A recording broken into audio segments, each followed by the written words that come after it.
What's up, Ryman? So I'm talking about teaching English in Japan and my first experience being in Japan and teaching and all that.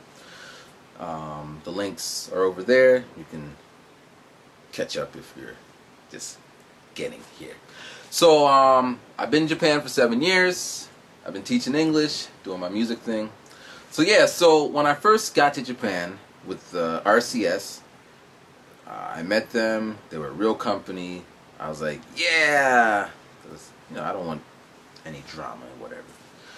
So at first I didn't have a house. I lived in the owner of the company, the CEO's Sacho, the CEO's house. It was a big house in the middle of like Saitama. It was way out there. It was so far out there was no McDonald's. No McDonald's. It was so far out there from the train station to where I lived. It took about 30 minutes by walking. It was so far out there that at nighttime you actually saw the stars. There was no lights. There was like one light where the road was, and then where we lived up on this hill, so it was like dark, man. But it was still cool because guess what? I was in Japan. So in the house, it was he lived there, his daughter lived there, and his grandma, or his mother, and there was 4 other teachers living there. And it was a big house, like a mansion, so we all had space. They had this beautiful, like a jacuzzi bathroom. I never used the jacuzzi bathroom, but and it was like a window where you can oversee the landscape. It was really beautiful. And there was a bamboo, when you walk up there was bamboo shoots or whatever. And then it was out in the country, so there's a lot of old Japanese people doing their old Japanese thing and all nice and friendly, traditional. So it was really cool, nice times. But it was really far from Tokyo. So I went to school in Japan. I was like 10 minutes walking from Roppongi. That's where I knew.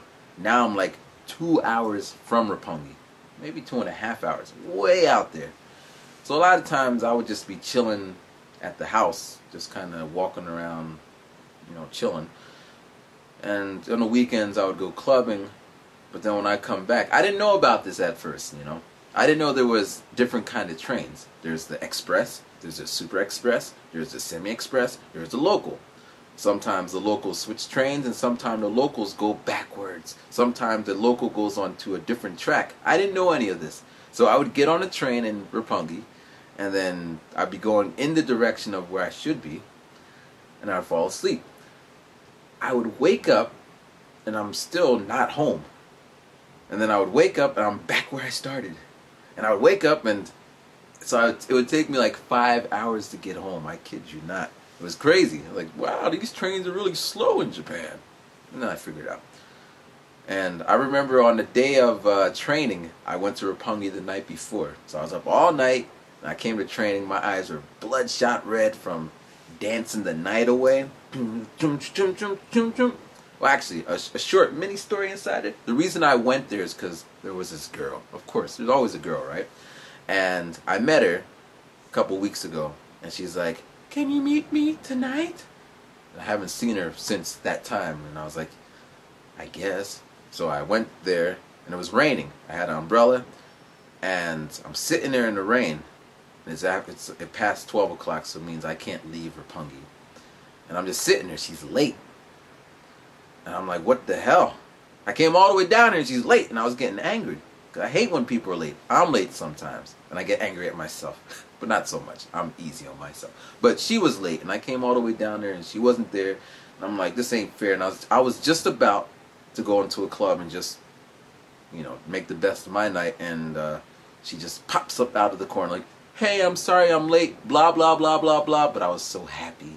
And I was like, yeah, she came. And, it's another story for another time. But that's why I was out there the day before my training. So, training... in training, it was the first time I started working, so this is the first time I got any training about teaching. And it was just kind of like how to make a lesson plan and blah blah blah. And what I took away from that meeting, though, the main point was he was saying, the boss, so the boss came down, he's like, hey, the CEO, Desacho, he's like, hey, what I want to talk to you guys about is the young Japanese girls. They are your #1 enemy. I'm like, what are you talking about, dude? And he's like, you see, and then he pulled up, he had a picture of a magazine with like schoolgirls. And he's like, these are your enemy. And then he had us, he's like, because they're going to run up to you and give you a hug like this. And then they're going to be touching you, like, and then he's like, you can't touch them because you'll get in trouble. And then the monster parents will come and big trouble. So just avoid them. And I'm like, dude, come on now. And then we had to pretend. So, hey, okay, run up to him and try to hug him. So I had to run up to another male teacher. And then the first guy, he's like this, stop. He's like, nope, you can't do that. Because you see where your hands are? You see? You're going to touch their boobs. And I'm like, what? This is crazy. Only in Japan, right? So then he's like, I was like, okay, how about this one? No! It's like, no, you can't do that. Because you'll hurt their feelings. Like, what are we supposed to do? It's like, well, you just gotta kind of avoid them. And that's what he talked about. Then I was like, wow, this is the company I'm going to work for. And that's... So I assumed this must be a real problem. Because obviously he wouldn't be just talking about it if it didn't have some relevance. So I'm trying to imagine, is it like that over here? So yeah. So I go to my school. And first school, it was out in